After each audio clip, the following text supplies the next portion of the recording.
this is Dana Miller with Hotel News Now. Today I'm joined with Andrew Rubinacci, EVP and CCO of Omni Hotels and Resorts. Thank you for joining me today, Andrew.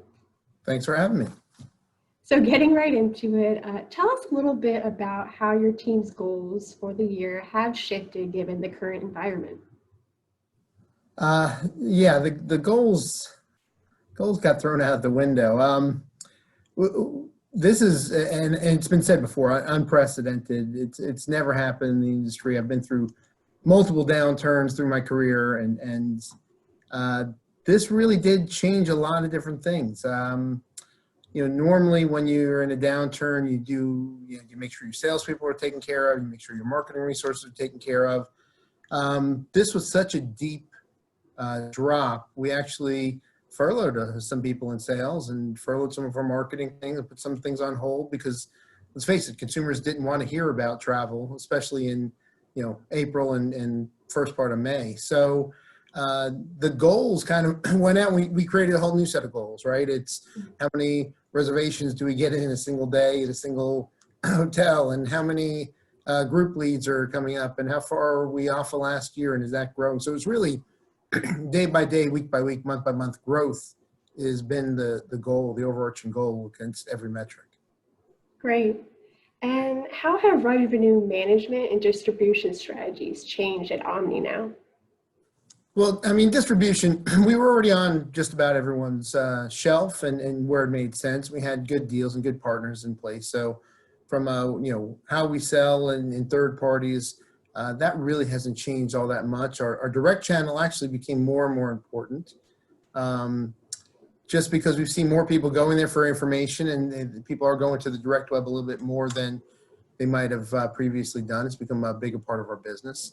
And even call centers, we actually haven't seen that much of a drop-off. We've got a lot of leisure travelers, and we're fortunate enough to have some fantastic resorts like the one in the background here at Mount Washington.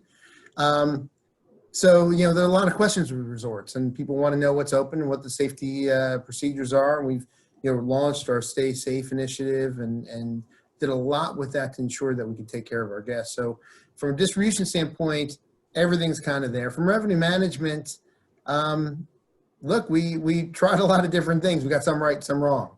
Coming out, we put together an offer in May on just trying to stimulate some travel, see what people were doing, and realized, believe it or not, we didn't have to do that. Kind of pulled it back. People want to go to the resorts, and as long as we do it in a safe and clean way, which we do, we found that people are traveling. Drive markets are good. A lot of people pull back from international destinations, so that suits us really, really well. And it's kind of changed things around a little bit. Leisure travelers what we're pricing for now, and group and business travel obviously has not come back yet. Right. And like you said, it sounds like it's really just a trial and error. And because the situation is so fluid and things are changing so rapidly, I'd love to hear some insight on the decision to either keep hotels open or close them and how that's impacting business. Well, back in, everything happened really, really quickly. The second week of March, things changed, cancellations went through the roof, and all of a sudden, by the third and fourth week of March, we had many hotels running single-digit occupancies. And, we did talk about, in one meeting, I remember on a Thursday or Friday, someone said, hey, maybe we'll have to close a hotel. And everyone was like, you're crazy. We'll never close a hotel. And, by Monday, we had a list of hotels we decided to close. So, the one thing I learned about this downturn is if you could think it, even if it was unthinkable, within 3 or 4 days you were doing it, and it was really amazing. And that's where I love Omni. We're one brand, one owner, one management company, so we can move really, really quickly on stuff. And we had made changes and made operating changes and things like that 5 to 6 weeks before some of the other major brands. So I think we really adjusted quickly and did what we needed to. And now the vast majority of all the hotels are open, and we're doing fairly well in some of the markets. Yeah, being nimble is just so important. And I guess lastly, what are your industry expectations for the remainder of 2020 and early 2021? Um, well, these will be wrong, just because everything we've said so far has been, just slightly different. Hopefully, they're wrong in the right way for us. Um, I don't disagree with Smith Travel's, U.S. Hotel occupancy and RevPAR. They said it was going to be around 70% of 2019 for 2021. I think that's going to differ by, top 25 markets and hotels that are relying on group and large boxes and a whole bunch of different things. That's the entire industry. Chain scale is a big piece of it. So I think, 2021 is going to be a tough year. We're going to think it's great compared to this year, but it's still historically going to be probably the second worst year after this year.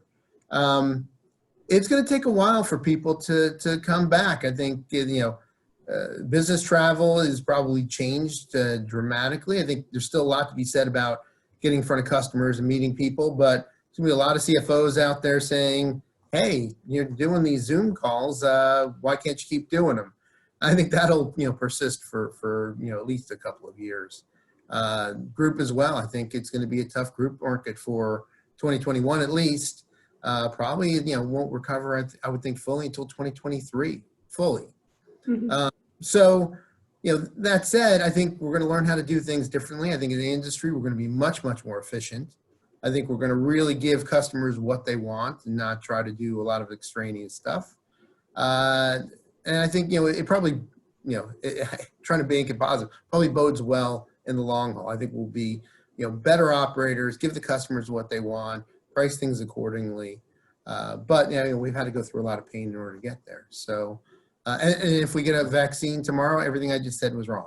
So it'll all be great, and next year will be fantastic.